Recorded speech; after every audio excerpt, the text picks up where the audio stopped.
بسم اللہ الرحمن الرحیم۔ باب العلم انواریہ ایجوکیشنل سوسائٹی و جامعہ انواریہ حیدرآباد انڈیا کے زیر اہتمام اللہ تعالیٰ کے فضل و کرم سے نزہۃ النظر فی توضیح نخبۃ الفکر کا درس قسطوار جاری ہے۔ آج کا درس شروع ہوتا ہے ثم جاء بعدهم بعض من تأخر عن الخطیب فأخذ من هذا العلم بنصیب۔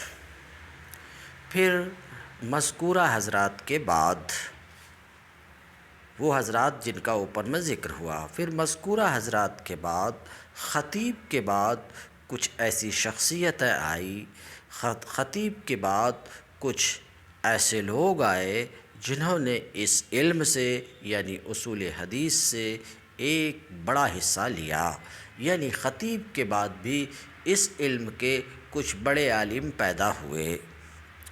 فجمع القاضی ایاز کتابا لطیفہ، چنانچہ قاضی ایاز نے ایک مختصر اور عمدہ کتاب لکھی جس کا نام انہوں نے علما رکھا۔ اور ابو حفص میانجی انہوں نے بھی ایک خاص جز لکھا جس کا نام انہوں نے رکھا ما لا یسع المحدث جہلہ وامثال ذلک، اور ان کے مانند یعنی مذکورہ کتاب کے مانند، مذکورہ کچھ کتابوں کا نام بتایا گیا ما سبق میں، اور ان کے مانند بہت سی کتابیں ہیں۔ یہ بہت سی کتابیں ہیں کہاں سے میں لے کر کے آیا؟ امثال ذالک مبتدا ہے، کثیرتن اس کی خبر محذوف ہے، اور ان کے مانند بہت سی تصانیف ہیں، ان کی طرح بہت سی تصانیف ہیں جو مشہور ہوئیں۔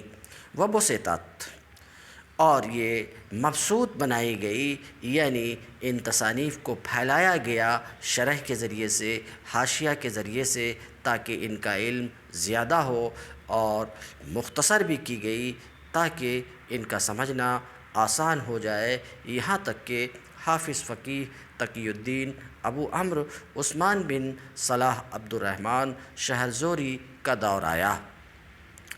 کہتے ہیں یہاں تک کہ حافظ فقیہ تقی الدین ابو عمرو عثمان بن صلاح عبد الرحمن شہرزوری نزیل دمشق کا دور آیا۔ فجمع لما ولی تدریس الحدیث بالمدرسۃ الاشرفیہ کتابہ المشہور، تو انہوں نے، کس نے؟ ابن صلاح نے، جب مدرسہ اشرفیہ میں درس حدیث کے لیے مقرر کیے گئے، مدرسہ اشرفیہ میں درس حدیث کے لیے مقرر کیے گئے، تو انہوں نے اپنی مشہور کتاب کو جمع کیا، اپنی مشہور کتاب کی تالیف کی، اپنی مشہور کتاب کی تصنیف کی۔ اس مشہور کتاب کا نام ہے مقدمہ ابن صلاح، ٹھیک ہے، مقدمہ ابن صلاح۔ بات بالکل صاف ہے، اس میں زیادہ وضاحت کی ضرورت نہیں ہے کہ جب مدرسہ اشرفیہ میں درس حدیث کے لیے مقرر کیے گئے تو اس وقت انہوں نے اپنی مشہور کتاب کی تالیف کی، فہذب فنونہ، تو اس کے فنون کو، علم حدیث کے، علم اصول حدیث کے فنون کو آراستہ کیا، انہوں نے آراستہ کیا۔ وَأَمْلَهُ، یہ بات ہو چکی کہ آراستہ کیا انہوں نے، وَأَمْلَهُ شَيْئًا بَعْدَ شَيْءٍ، اور اپنی اس کتاب کو انہوں نے حسب ضرورت داعیہ وقتاً فوقتاً لکھا۔ وقتاً فوقتاً اس بات کی وضاحت میں کر چکا ہوں، وقتاً فوقتاً لکھا، اس وجہ سے اس کتاب میں جیسی ترتیب ہونی چاہیے ویسی ترتیب نہیں ہو سکی، کل بول چکا ہوں۔ کہتے ہیں اس وجہ سے مناسب طریقے پر اس کی ترتیب نہیں ہو سکی۔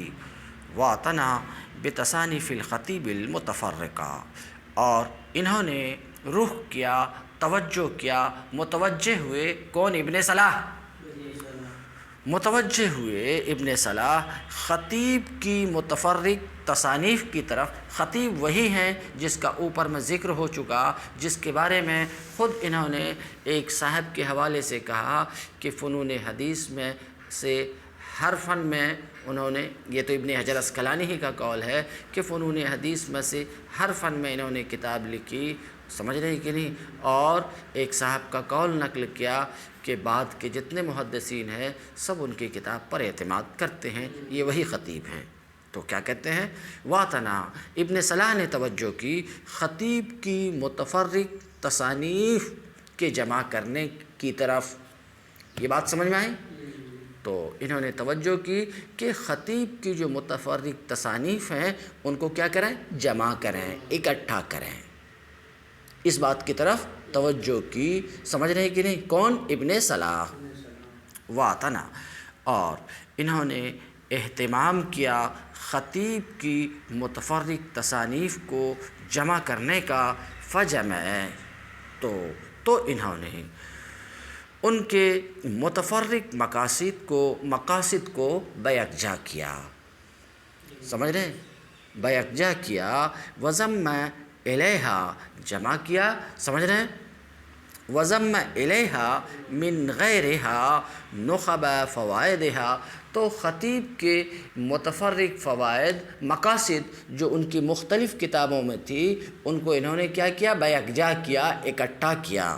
تو یہ کام تو کیا ہی، اور ان کے ساتھ خطیب کی متفرق مقاصد جو ان کے مختلف تصانیف میں تھی ان سب کو بیکجا کیا۔ اس کے علاوہ کچھ دوسرے لوگوں کی تصانیف میں بھی، سمجھ رہے کہ نہیں، جو کچھ فائدے کی باتیں تھیں ان میں سے منتخب چیزوں کو اس کے ساتھ ضم کیا۔ کہتے وضم الیہا، اور اس کے ساتھ سمجھ رہے ہیں دوسروں سے بھی منتخب فائدوں کو ضم کیا، دوسروں کے بھی منتخب فوائد کو انہوں نے کیا کیا؟ ضم کیا۔ یہ بات سمجھ میں آئی کہ میں سمجھاؤں؟ فاجتمع فی کتابہ، اس طریقے سے ان کی اس کتاب میں، ابن صلاح کی اس کتاب میں جمع ہو گئے وہ تمام مقاصد، اصول، سمجھ رہے ہیں، وہ تمام مقاصد جو دوسرے میں منتشر اور پھیلے ہوئے تھے۔ تو اب ان کی یہ کتاب کیا بن گئی؟ جامع المتفرقات۔ کہتے ہیں فاجتمع فی کتابہ، تو ابن صلاح کی کتاب میں جمع ہو گئے وہ تمام مسائل و مقاصد جو دوسری کتاب میں پھیلے ہوئے تھے۔ ٹھیک ہے؟ فلہذا اکف الناس علیہ، اسی وجہ سے لوگ ابن صلاح کی کتاب پر جم گئے کہ ان کو اصول حدیث کے مقاصد و مسائل لینا تھا، اور لینے کے لیے 50 کتابوں میں جانے کی ضرورت پڑتی تھی، اور ان سب کو انہوں نے ایک کتاب میں جمع کر دیا۔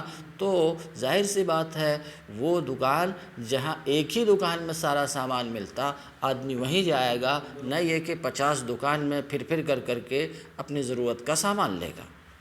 بات سمجھ گئے؟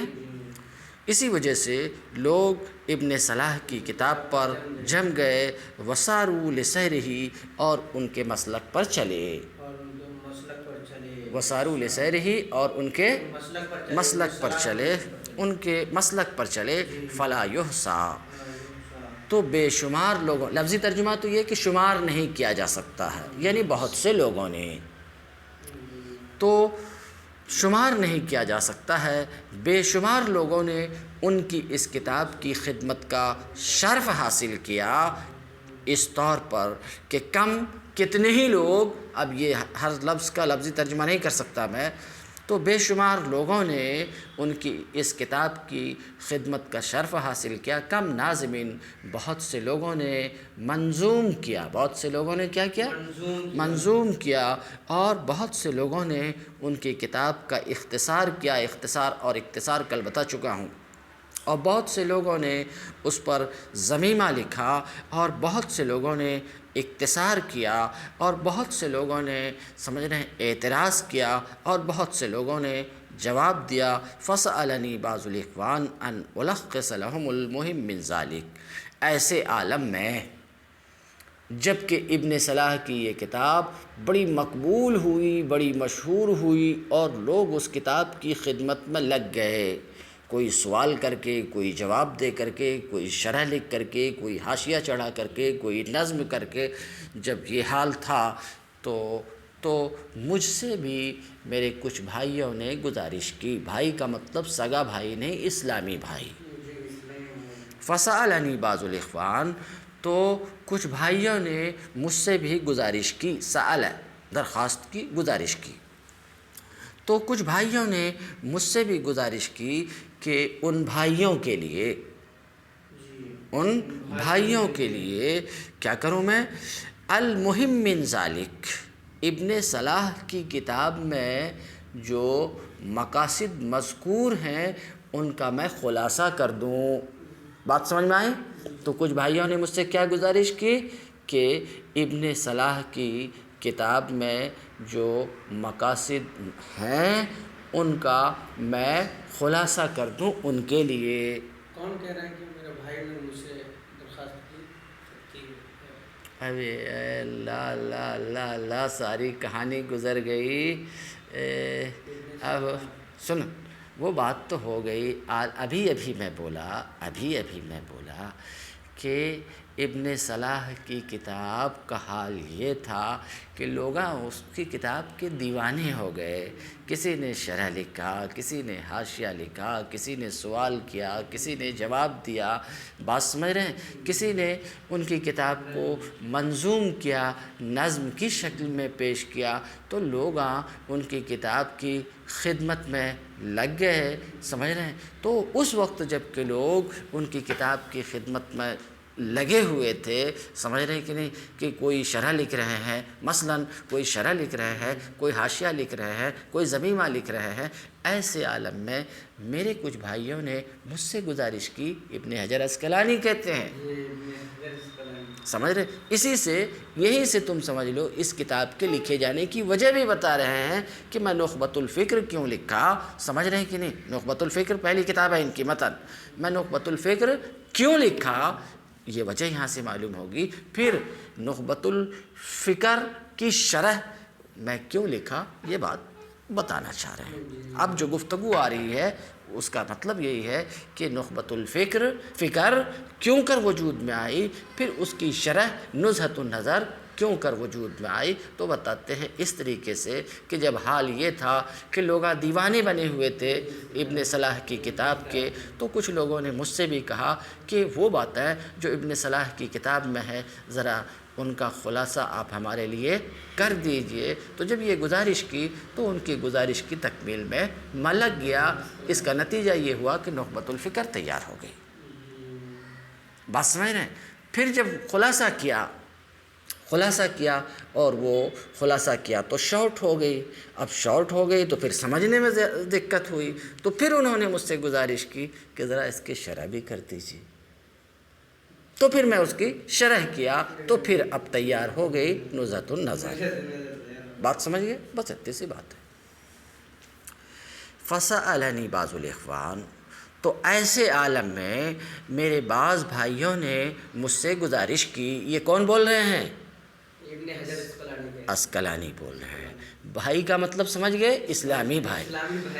مجھ سے گزارش، تو ایسے عالم میں میرے کچھ بھائیوں نے مجھ سے گزارش کی کہ میں ان کے لیے، ان کے خاطر، ان بھائیوں کے خاطر المہم من ذالک، سمجھ رہے ہیں، من ذالک المذکور، یعنی من ذالک المذکور، یعنی ان مقاصد کی جو ابن صلاح کی کتاب میں مذکور ہیں، سمجھ رہے ہیں، تو اس میں سے اہم مقاصد کا، سمجھ رہے ہیں، ابن صلاح کی کتاب میں جو مذکور ہے اس میں سے اہم کا میں خلاصہ کر دوں ان کے لیے، ان بھائیوں کے لیے۔ تو جب یہ گزارش کی، فلخصتہ فی اوراق قلیلہ، تو ان کی گزارش پر میں نے اس کا خلاصہ لکھا۔ فلخصتہ، تو میں نے اس کا، کس کا خلاصہ سمجھ گئے؟ ابن صلاح کی کتاب میں جو مذکور ہیں اس کا میں نے خلاصہ لکھا، فی اوراق لطیفہ، چند صفحات میں۔ جو ابن صلاح کی کتاب میں اس کا میں نے خلاصہ لکھا، کس میں؟ فی اوراق لطیفہ ای قلیلہ، چند صفحات میں، چند اوراق میں۔ سمیتہ نخبۃ الفکر فی مصطلح اہل الاثر، یہی اصل نام ہے اس کا۔ تو خلاصہ لکھا کس میں؟ چند صفحات میں، اور وہ چند اوراق جس میں میں نے خلاصہ لکھا، ان چند اوراق کا نام میں نے کیا رکھا؟ نخبۃ الفکر فی مصطلح اہل الاثر۔ تو اب آپ سمجھ گئے ہوں گے اس کا اوریجنل نام کیا ہے۔ ہم بولتے ہیں نخبہ، لیکن صاحب کتاب نے اس کا پورا نام کیا رکھا ہے؟ نخبۃ الفکر فی مصطلح اہل الاثر۔ بات سمجھ گئے؟ اتنی بات سمجھ گئے؟ اب آگے دیکھو، کہتے ہیں الا ترتیب ابتکرتہ وسبیل انتہجتہ مع ما ضممت الیہ من شوارد الفرائض وزوائد الفوائد۔ ابھی اس پورے جملے کا ترجمہ کرنے سے پہلے کچھ مشکل الفاظ ہے، اس کا معنی بتا دیتا ہوں۔ ابتکرتہ، ابتکر یبتکر، ابتکار اے اختراع، ایجاد۔ ابتکرتہ اے اوجدتہ، میں نے ایجاد کی۔ ایجاد پہلی مرتبہ کسی چیز کو بنانا، وہ ایجاد ہے۔ سبیل راستہ جمع سبول، انتہاج چلنا، ضم یضم ملانا، شوارد شارد کی جمع ہے، یہ لفظ مشکات میں بھی گزر چکا ہے، بھڑکنے والے جانور، بھڑکنے والے جانور، ٹھیک ہے۔ اور فرائض فریدہ کی جمع ہے، فریدہ بڑی موتی کو کہتے ہیں، سمجھ رہے ہیں۔ اور زوائد زائد کی جمع ہے ایکسٹرا، اور فوائد فائدہ کی جمع ہے۔ اب پھر سے ترجمہ دیکھیے، فلخصتہ فی اوراق لطیفہ، تو میں نے اس کا خلاصہ کیا چند اوراق میں، جس کا نام میں نے نخبۃ الفکر فی مصطلح اہل الاثر رکھا۔ الا ترتیب ابتکرتہ، خلاصہ کیا مگر ایسی ترتیب پر جس کا میں موجد ہوں، ٹھیک ہے، جس کا میں موجد ہوں۔ یہ ترتیب کیا کہنا چاہ رہے ہیں؟ ٹھیک ہے، یہ خلاصہ ہے، ان کی کتاب کا خلاصہ ہے، مگر اس کی سیٹنگ اور ترتیب جو میں دیا ہوں، یہ جو سیٹنگ اور ترتیب دیکھ رہے ہو، یہ ترتیب مجھ سے پہلے کسی کی کتاب میں نظر نہیں آئے گی، اس ترتیب کا موجد میں خود ہوں۔ بات سمجھ رہے ہیں؟ تو ایسی ترتیب پر جس کی میں نے ایجاد کی، اور ایسے طرز پر، سمجھ رہے ہیں، اور ایسے طرز پر میں نے اس کی ترتیب دی، جس طرز اور طریقے کی میں نے ہی کھوج لگائی ہے، میں نے ہی کھوج لگائی ہے۔ کیا مطلب؟ یہ ترتیب جو آپ دیکھ رہے ہو، اور اصول حدیث کی کسی کتاب میں یہ ترتیب آپ کو نظر نہیں آئے گی، اس ترتیب کا موجد میں خود ہوں۔ بات سمجھ رہے ہیں؟ بعد میں کہیں یہ ترتیب دکھائی دے گی تو میرا دیکھ کر کے کوئی یہ ترتیب اپنائے گا، لیکن میں یہ ترتیب جو دیکھ رہے ہو، میں کسی کی ترتیب دیکھ کر کے یہ ترتیب نہیں دیا ہوں، بلکہ اس ترتیب کا موجد میں خود ہوں۔ ابن حجر عسقلانی کہہ رہے ہیں، وضاحت سمجھ رہے ہیں کہ اس ترتیب کا موجد میں خود ہوں، اور یہ طرز بیاں جو آپ دیکھ رہے ہو، سمجھ رہے ہیں، اس طرز بیاں کی میں نے خود کھوج لگائی ہے، سمجھ رہے کہ نہیں؟ ایسا نہیں ہے کہ یہ انداز بیاں کسی کتاب میں ہے اور اس کتاب کے نقش قدم پر چلتے ہوئے وہ انداز بیاں پیش کر دیا، نہیں، یہ اس انداز بیاں کی میں نے خود کھوج لگائی ہے۔ بات سمجھ میں آئی؟ اس انداز بیاں کی میں نے خود کھوج لگائی ہے، سمجھ رہے ہیں، یعنی یہ میری تلاش و جستجو ہے۔ مع ما ضممت الیہ من شوارد الفوائد، ہاں یہ بات بھی واضح رہے کہ ٹھیک ہے، یہ خلاصہ ہے، ان کی کتاب کا خلاصہ ہے، اس میں کوئی شبہ نہیں، خلاصہ ہے، مگر ساتھ میں یہ بات بھی آپ کے ذہن میں رہے کہ خلاصہ ہے، خلاصہ ہونے کے ساتھ ساتھ میں کچھ مشکل نایاب مشکل ان مقاصد کو جو لوگوں سے دور ہوتے ہوئے تھے، جو دور ہو گئے تھے، ایسی باتوں کو بھی اس خلاصہ کے ساتھ ضم کیا ہوں۔ یعنی ابن صلاح کی کتاب سے لیا ہوں، اس کے ساتھ ساتھ کچھ نایاب موتیوں کو بھی، سمجھ رہے ہیں، ان موتیوں کو بھی جو لوگوں سے دور ہو گئے تھے، سمجھ رہے ہیں، ان موتیوں کو بھی اس کے ساتھ ملایا ہوں، سمجھ رہے ہیں۔ تو کہتے ہیں میں ما ضممت الیہ، ساتھ اس کے کہ میں اس کے ساتھ ملایا ہوں کچھ نایاب موتیوں کو، سمجھ رہے ہیں، نایاب موتیوں کو اور ایکسٹرا فائدوں کو، فرغب الیہ ثانیہ، بات ختم ہو چکی، وہ ٹھیک ہے، وہ ملخص ہے، خلاصہ کیا ہوں اس کا، لیکن اس کے ساتھ ساتھ کچھ نایاب موتیوں کو بھی اپنی طرف سے، سمجھ رہے ہیں کہ نہیں، اس کے ساتھ میں ضم کیا ہوں، سمجھ رہے ہیں۔ اب پھر کہتے ہیں یہ تو آپ نے سن لیا، نخبۃ الفکر فی مصطلح اہل الاثر کے لکھے جانے کی وجہ بھی آپ نے سن لیا، خود صاحب کتاب کی زبانی، یعنی ابن حجر عسقلانی کی زبانی، تو یہ نخبہ کے معرض وجود میں آنے کی وجہ تھی۔ اب پھر دوسرا سوال، نزہہ کے معرض وجود میں آنے کی وجہ، تو اس کو بیان کر رہے ہیں۔ نزہہ پورا نام آپ کو معلوم ہے، نزہۃ النظر فی توضیح نخبۃ الفکر۔ کہتے ہیں فرغب الیہ ثانیہ ان اضع علیہا شرحا یحل رموزہا ویفتح کنوزہا، ایک بار پھر میری طرف مائل ہوئے میرے بھائی، ایک بار پھر میری طرف مائل ہوئے میرے بھائی، سمجھ رہے ہیں، کس لیے، ان اضع علیہا، کہ نخبہ کی میں ایک شرح کر دوں، وہی نخبہ شارٹ میں بول رہا ہوں، پورا نام تو سن ہی چکے، نخبہ کی میں ایک شرح کر دوں، فرغب، تو ایک بار اور میری طرف مائل ہوئے، کس لیے مائل ہوئے، کہ میں اس پر یعنی نخبہ پر، نخبہ کی ایک ایسی شرح کروں جو نخبہ کے اسرار و رموز کو کھول دے، نخبہ کے اسرار و رموز کو کیا کرے، کھول دے، ویفتح کنوزہا، اور اس میں جو خزانے چھپے ہوئے ہیں ان خزانوں کو ظاہر کر دے۔ بات سمجھ میں آ گئی کیا اور سمجھاؤں؟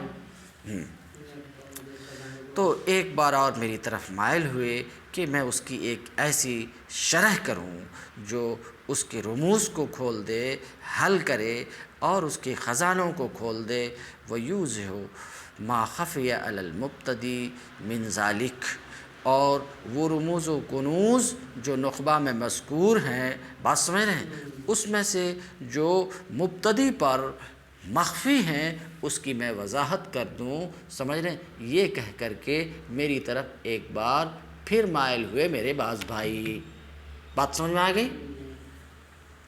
فَأَجَبْتُهُ إِلَىٰ سُؤَالِهِ إِلَىٰ سَوَالِهِ، دونوں لفظ ہے اس لیے دونوں پڑھ دیا۔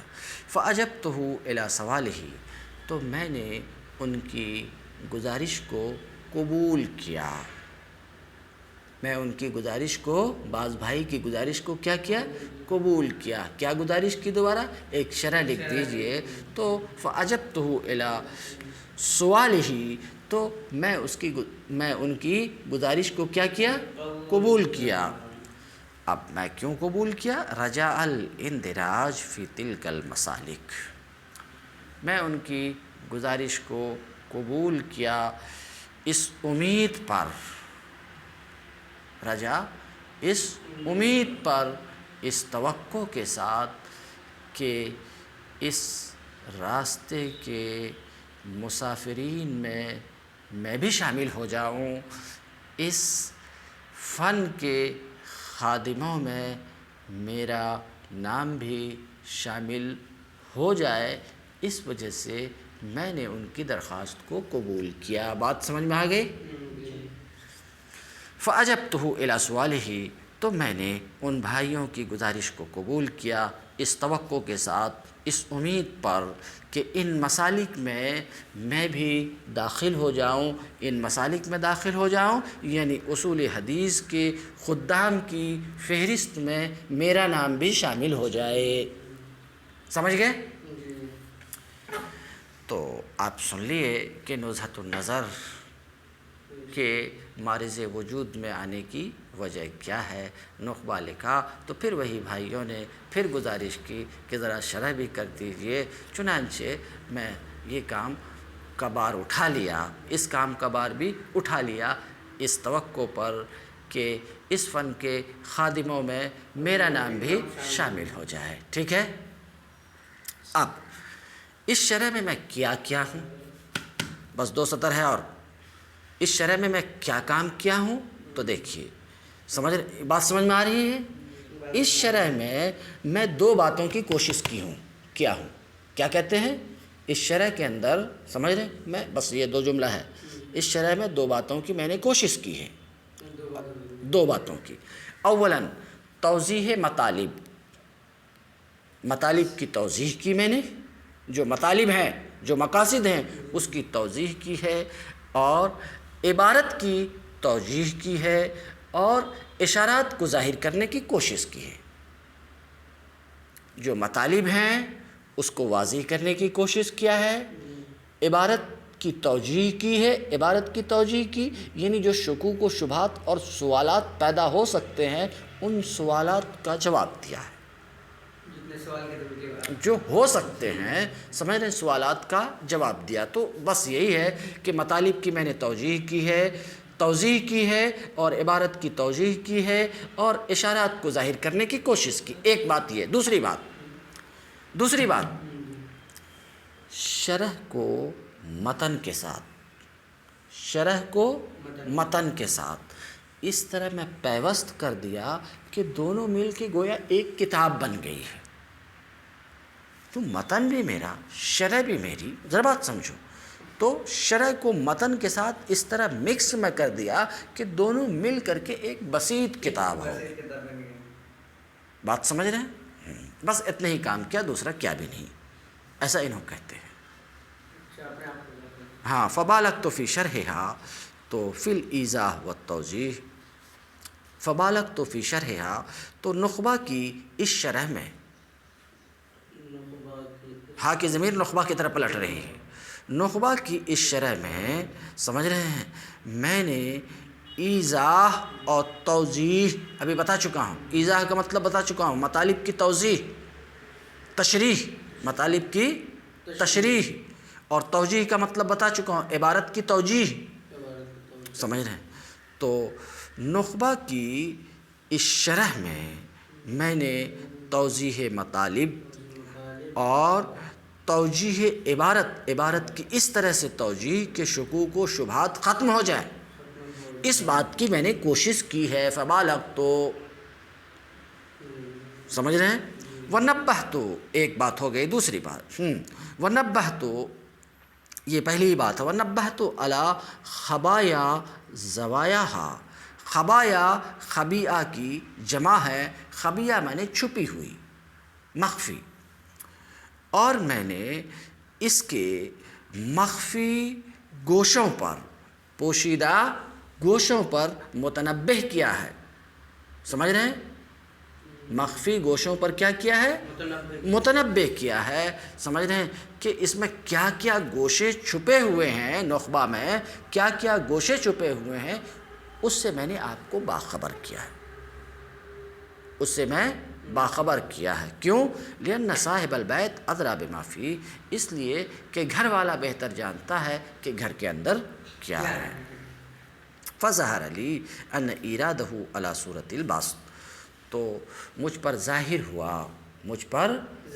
ہوا کیا کہ بسط کی صورت میں، یعنی بسط کی صورت میں لایا جانا زیادہ مناسب ہے، کتاب مبسوط کی شکل میں اسے لایا جانا مناسب ہے، اور اس کو نخبہ کو اس کی توضیح کے ضمن میں داخل کر دینا زیادہ موافق ہے۔ وہی بات جو میں بتایا کہ شرح کو متن کے ساتھ اس طرح پیوست کر دیا ہے کہ دونوں مل کر کے ایک بسیط کتاب سمجھی جاتی ہے، دونوں مل کر ایک بسیط کتاب سمجھی جاتی ہے۔